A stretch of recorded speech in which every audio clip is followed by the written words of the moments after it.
everyone. Welcome to our Women in Health series for Women Who Win in collaboration with the Indian Medical Association of New England.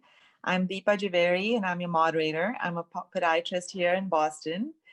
It's the new year and it's the new you phase. One of the most popular New Year's resolutions people make is some version of getting in shape, being healthy, and of course, weight loss, especially for women.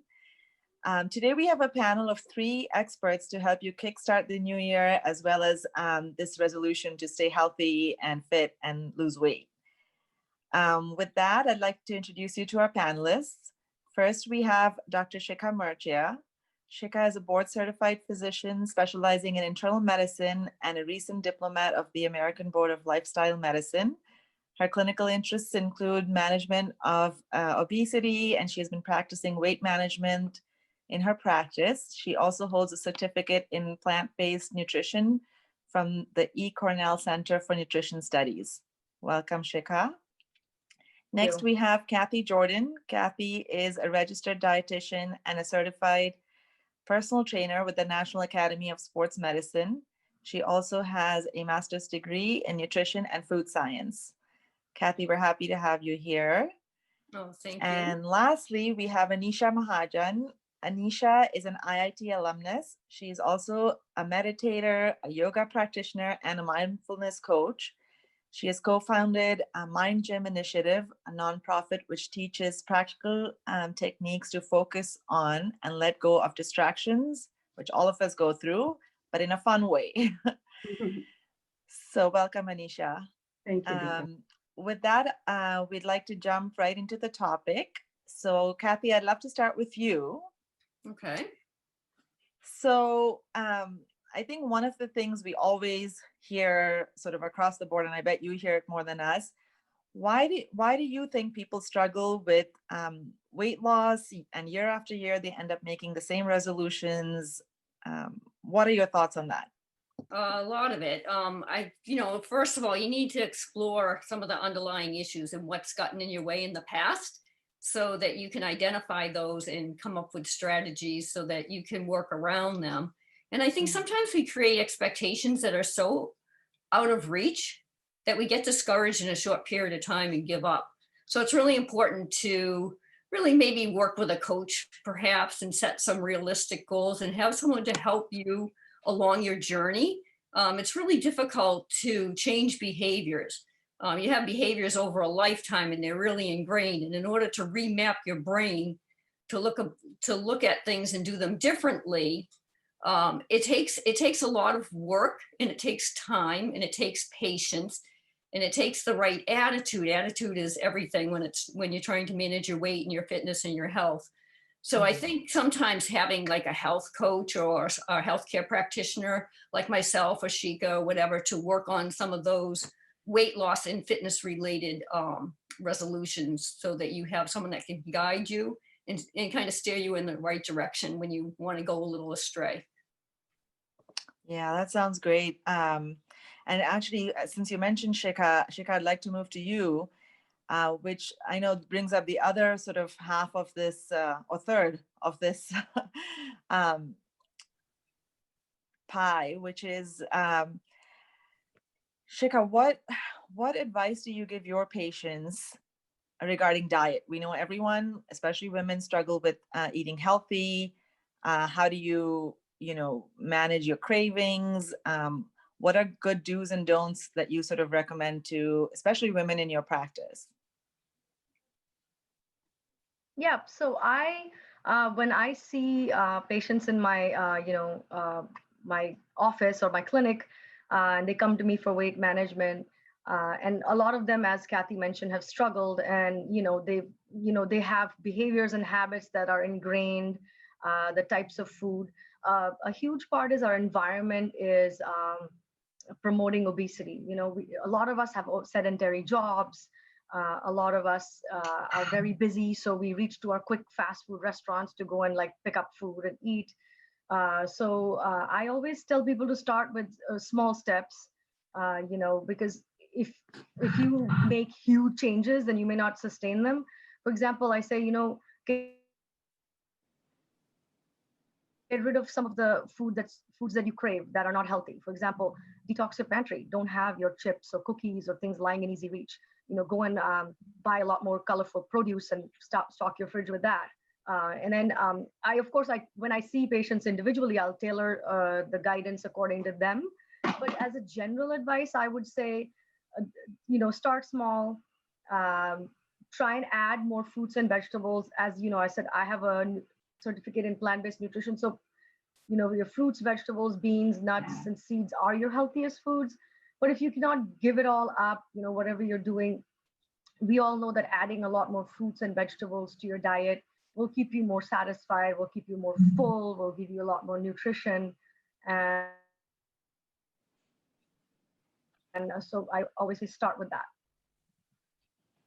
Perfect. Anisha, two of the things that I heard between the other two speakers were behaviors and stress. And that's where I think your expertise comes into play. And I'd love to know, what are your thoughts on how stress plays into people's lives as far as especially their fitness goals? And then what your sort of general recommendations are in terms of how to deal with that? Right. So what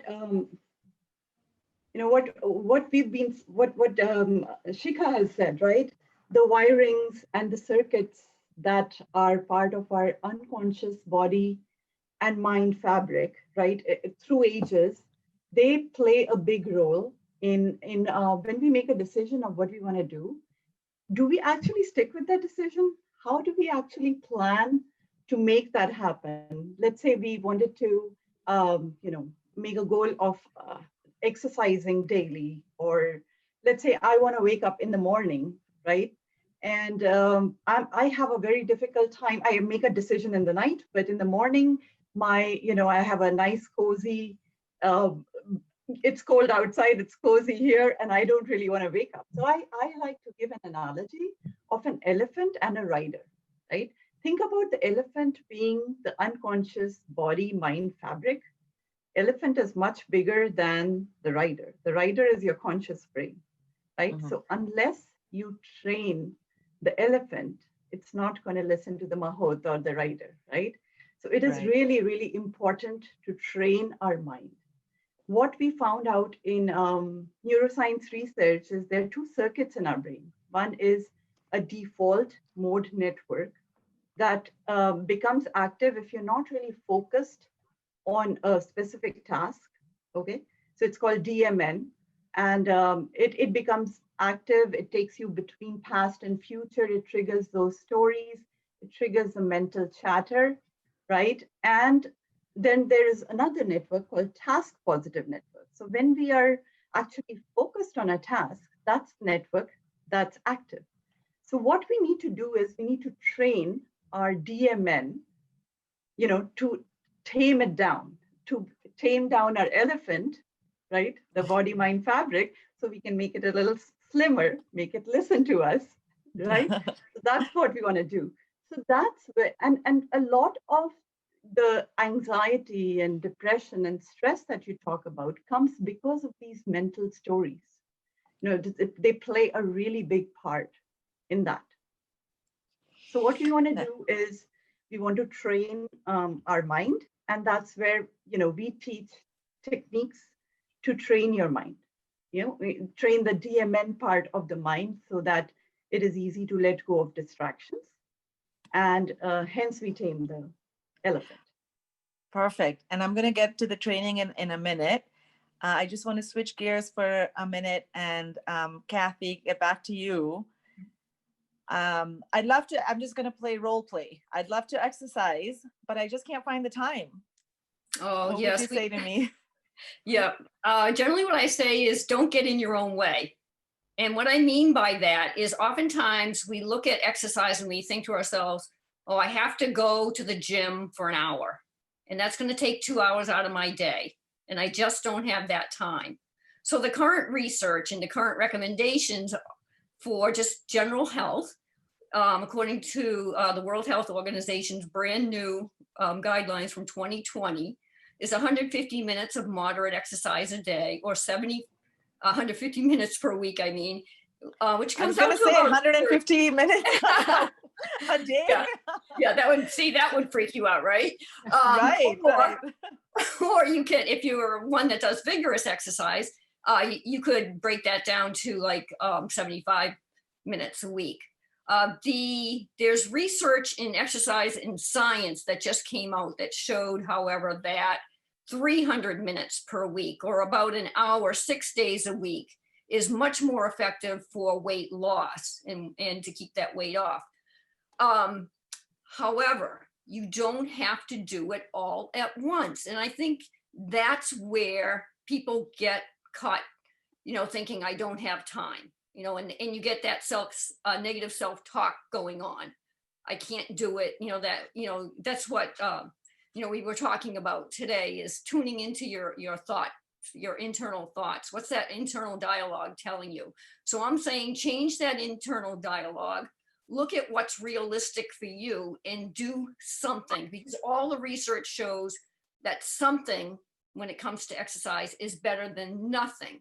Yeah. So if you're one who has very little time right now, and perhaps you're not doing any formal exercise, put on your sneakers and walk to the mailbox. And when you get to the mailbox, decide, can I do a little more? And if you feel like you can't, that's fine, but at least you went to the mailbox. So what I'm saying, and that's just an analogy. So what I'm saying is start somewhere, work on it, and realize that you don't have to do it all at once. So for example, pre-COVID-19, when a lot of people were working in their offices, you could get up and maybe do 15 minutes of yoga in the morning, go for a walk at lunchtime for maybe 20 minutes or a half an hour, and get home from work, and maybe in the evening do a little bit of exercise while you're watching TV. And lo and behold, you've ended up somewhere between that 30 and 60 minutes that's recommended most days of the week. And it's not as overwhelming. Like I said earlier, I think we tend to overwhelm ourselves by setting these unrealistic goals, and not really taking into account everything that's going on in our lives. So take stock in where you are now, and that's where you start. Don't try to be at the end goal on day one. Great. And I'm going to come back to you, Kathy, as an advanced exerciser in a minute. But Shikha, I'm going to move to you now. And a lot of our audience is women. And so, women traditionally are always obviously managing many different aspects of home, work, kids, etc. And again, just role playing, a busy mom. I just don't have the time to plan healthy. I'm trying to make something for my kids. They like eating mac and cheese, let's say. And, how do I manage my healthy eating considering the rest of the family? Yeah, so again, just like Kathy said, we have to start small. It just seems so overwhelming. For example, if we tell people you need at least 5 to 6 servings of fruits and vegetables a day, they're like, oh my God, I can never do that. But I just tell people, like, one apple is a serving. Pick up an apple. Apples don't even go bad. Buy a bag of apples, put them on your dining table. They don't go bad. Pick up an apple for breakfast and take a banana to work. Bring baby carrots and snack on them instead of a candy bar or something, because most offices, especially during the holidays, have so much candy lying around everywhere. You're really hungry, you've been working, or if you're at home even, you're hungry, you're working, and you're just going to grab that food. So make healthy food available. The other tip is that you can meal prep. I mean, if you do have a day or two off a week, do your grocery shopping at that time. Prep your meals at that time. For example, if you need to wash your salad leaves or wash your produce and dry it up and keep it in jars or bags, so that whenever you're hungry or when you have to go to work or work from home, you can just grab it and eat it. And then when you're working, just or when you're feeding the kids, try and get them to be involved in eating your healthy food. You can make healthy food fun as well. I used to like cut out little shapes and make fruit kebabs for my kids when they were little, put a strawberry, a banana, and a blueberry on a toothpick and say, hey, have this. And they thought it was really cool. So just small things like that will get you started.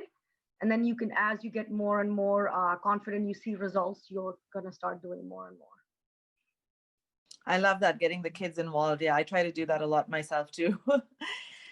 So Anisha, we've now been walking to the mailbox and, we're eating fruit kebabs, but how do I deal with the stress? I mean, I'm stressed all the time. I'm trying to do everything right, but I have my work to go, deal with, and the kids are cranky. Maybe I have little kids.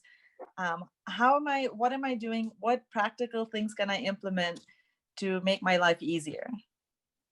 So here is what I think, that it's important for everyone to understand that having a healthy body is very important, but having a healthy mind with that will actually work together much better, right? So what we recommend is, especially in this pandemic, one needs to have a routine coming up in the holiday period. You may have extra time on your hands, so good to have a routine, and good to do something which you're really passionate about, right? You love to do. So that engages your task positive network. You don't get lost in your mental stories, right? So try to avoid getting lost in your mental stories and start with doing some mindfulness, maybe 5 minutes a day. Have a routine.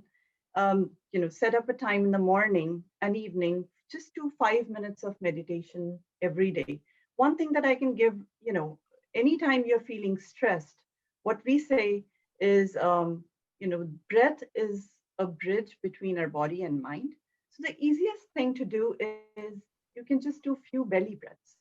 We have actually, as we grow up, a lot of people stop belly breathing. That's the breath that babies do belly breathing, right? So those are deep breaths, not shallow breaths. Shallow breaths are more for the fight and flight response and more for competitive sports, etc. But the deep breathing keeps you relaxed. It brings down your mental chatter automatically. So that is one thing that you can do. Anytime you're feeling stressed, angry, overcome by an emotion, and that you can use that in your daily life. Can you give us an example of what belly breathing literally looks like? I know we're not going to be able to see it, but if you can just kind of talk us through it. Sure. So when you breathe in, try to take a deep belly breath, and your belly is going to go out when you're breathing in. And when you breathe out, the belly is going to go in. So you can try to put your hand on your belly. Let's take a long, deep breath. Is the belly going out? Just notice that your belly goes out. So make your breath that long. Maybe you can count till 1, 2, 3, 4. And when you breathe out, the belly tends to go in. It's good to have, when you are trying to settle your mind down, it's good to have the same duration for breathe in and breathe out. So we can, try doing few belly breaths, and you will notice that it'll calm your mind down. Yeah, you must have heard the age-old, thing that we say, that if you're very angry, take 10 deep breaths, and one notices that they calm down, right? So our, breath is what we use for the bridge between body and mind, and we calm down the mind. That's a great little tip. So you just had an argument with someone and you're about to go, stuff your face with a cookie. Instead, do 10 belly breaths, and, maybe that cookie will leave your mind by then. Absolutely. Absolutely. So Shikha, I'm going to go back to you for a second. Just to touch a little bit on different types of diets. What are your thoughts on, in the nutrition world, we always hear protein, protein, protein. Make sure you hit your protein macros, get so many grams of protein, the high protein diets, low carb diets. And I know, I just want to get your sense for, what you think. Are these fad diets, or what's sort of a long-term, lifelong way to follow? What kind of diet people should follow? So what I tell people to do is, like, for example, like in the new year, everybody's going to make a resolution. I'm going to follow this diet and I'm going to lose this much weight, which is fine. That's great. Follow a diet, lose weight. Anything is better than the standard American diet. Standard American diet is very high in processed food and fat and sugar and salt. Okay, so some of the fat diets that have come out, if you see back in the 80s, a lot of people were into the low fat, but from that came out a lot of processed food. And then carbs got a bad reputation, and it is that carbs are bad for you. So that's a myth. I mean, carbs are bad in the sense that processed carbs are very bad. For example, white flour or sugar, sugary beverages, packaged foods, those things that are packaged with a lot of salt, sugar, and fat, those are really bad for you. But carbs, as in fruits and vegetables, are mostly carbohydrates, but they're fiber packed. They're packed with phytonutrients, other minerals and vitamins that you will not get in other foods. So, eat your carbs, but eat them whole. For example, eat your plants, eat your fruits and veggies whole, eat beans, nuts, seeds whole. That's what I say. And commit to making this a lifestyle change. You can start with small steps, set small, we say there's been a lot of research on plant-based diets. You may have heard of Dr. Dean Ornish. He has done studies on reversal of heart disease. Dr. Caldwell Esselstyn at Cleveland Clinic has done, he's actually shown angiographically that when you are on a whole food plant-based diet, you can even reverse heart disease. So these diets have been well researched, well studied. And again, don't think of it as a diet. Think of it as a lifestyle change. Think of it as that I'm going to just incorporate these things into my daily routine, my daily habit. Keto diets are great to lose weight quickly. They are very high fat diets. They were, I think, popularized in the early 2000s by Dr. Atkins. And just to mention that Dr. Atkins himself died overweight with congestive heart failure and hypertension. So, so keto diets are great to lose weight quickly, but they have, so how a keto diet works is it causes ketosis in our body. So if we cut out all the carbs in our diet, then our liver uses amino acids and glycerols to make glucose, and also fatty acids to make ketones. So evolutionarily, we were meant to have ketosis because of starvation and famines. So it's supposed to be an emergency state of the body. So we're perpetually in ketosis is actually very harmful because there's so many harmful byproducts that can damage our organs. So evolutionarily, if you see, people ate, even the hunters and gatherers ate mostly plants. They ate some meat, but mostly plants. They ate berries and tubers and things like that, mushrooms probably, or whatever grew in the ground. So that's what I would recommend, is that stay away from the fat diets, go with the scientifically proven, research proven diets, or ways of eating. And what do you sorry, go ahead. And vegetables are good, so that nobody disagrees with that. Right. What are your thoughts on water? Oh yeah, hydration is key. Hydration is key for anything. I think that's something that if you follow any diet, anybody, any dietitian, coach, nutritional coach, fitness trainer will say you have to hydrate. I mean, unless you have specific conditions like congestive heart failure, then you have to ask your physician on how much fluid you can take. But I recommend at least 64 ounces a day. So that's 8 glasses. And a simple way to do is I always have a big glass of water on my bedside table. So as soon as I wake up, I just drink it. Because I myself, I forget to drink water, especially now when we're wearing a mask all day at work. Right. So you have to remind yourself, take your mask off, drink some water. That's great. And so in light of time, I'm just going to go with one more question with Kathy and probably one last one with Anisha. Kathy, so I'm now an advanced athlete and I run every day. I do a lot of cardio.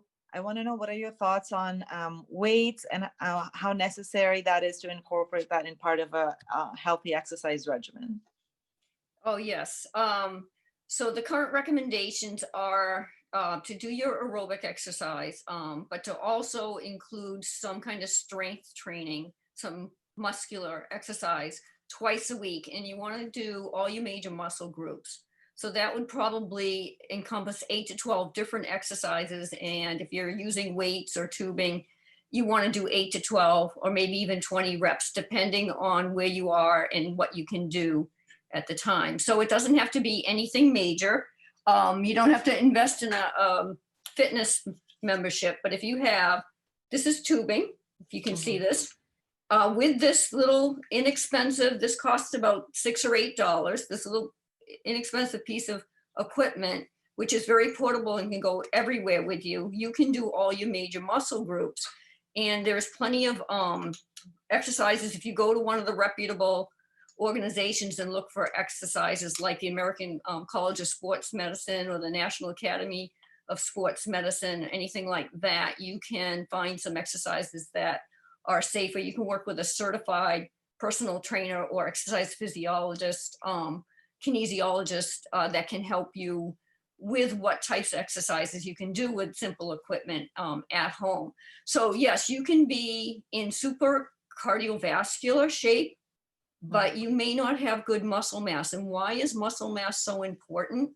Because if you lose your muscle mass, especially as you get older, so taking the older population,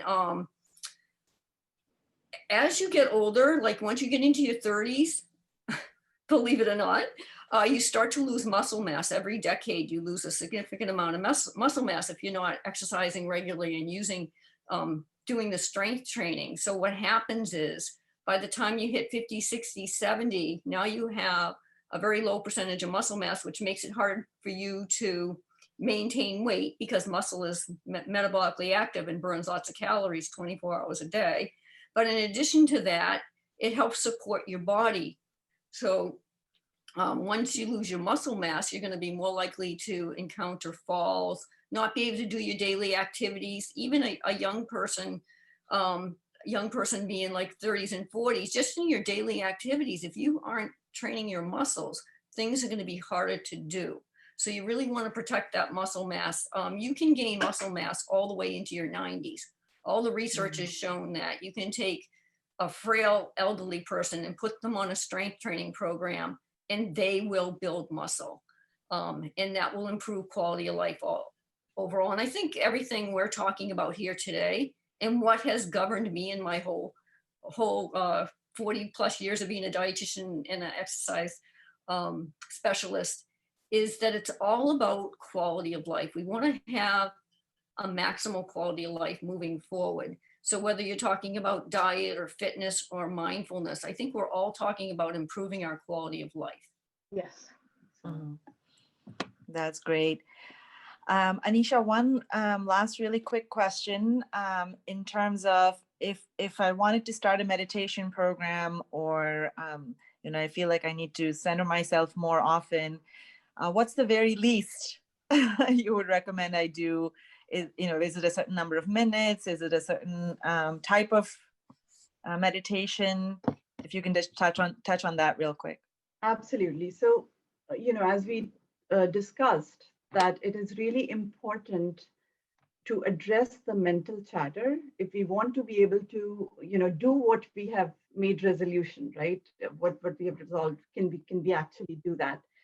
So what I recommend is definitely try meditation. Start with, small steps. Start with 5 minutes a day, maybe. Set a time in the morning. I'm sure everybody is able to find 5 minutes. On our website, we have a lot of guided meditations that you can try, smaller. I have like 6 minutes, I have 10 minutes, I have 15. So how much ever time you have, you can start with that. So you can, basically meditation, what we are doing is we're training to let go of thoughts and bringing us back to an anchor. And in this holiday season and this topic of weight gain, you can make eating or food the anchor. You can make sure you're actually aware of what you're eating. You're really focusing, not be distracted by watching TV and all the other things that may go on. Focus on it, chew it many times, see what the sensations are, just be with the food and it can become meditative for you. So that is one tip that, definitely we should try in this season.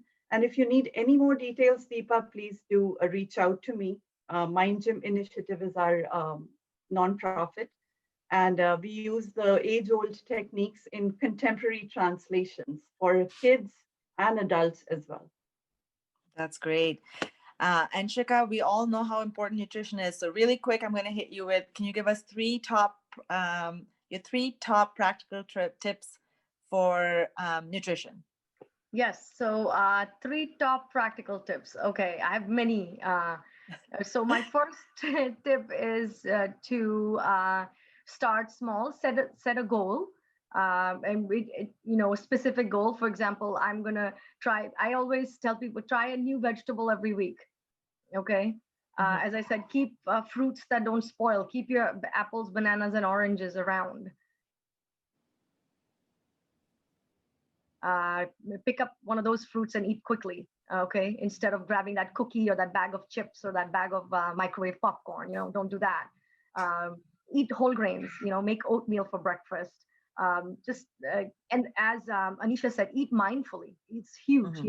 Don't eat while watching TV or on your phone like this, because that you're just going to tend to eat more. You're not going to feel satisfied. Eat foods that satiate you, and that again brings us to the high fiber food. For example, eat a large salad before your dinner. So then you might eat less portions of the other things. And so that salad might just tend to fill you up. So those would be my tips to get started in 2021. That's great. Love those tips. Yeah. It's been a pleasure talking to all of you. I want to thank you all for being here and sharing your tips and your expertise. And thank you all for watching.